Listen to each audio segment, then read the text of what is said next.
Habang sinisimulan natin ang mga mahal na araw, inaanyayahan tayo kilalanin at palalimin natin ang ugnayan natin sa Panginoon. Naway, mas palalimin din natin ang ating pagkakaunawa sa mga palaspas na hawak-hawak natin. Dahil ang mga palaspas na iyan ay sumisimbolo ng pagiging martir. Kagaya ni Jesus Nazareno, maghandog din tayo ng buhay para sa Diyos at sa ating kapwa. Binibigyan tayo ng paalala na ang palaspas na ito ay paghahandog din natin ng ating sakripisyo at pagmamahal sa mga taong ating iniibig at pinaglilingkuran. Ang mga palaspas na hawak natin ay sumisimbolo din ng tagumpay, ang pagtatagumpay ng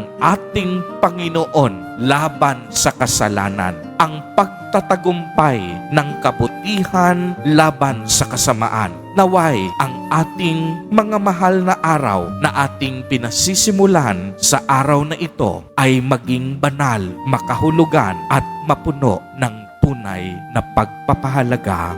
Amen.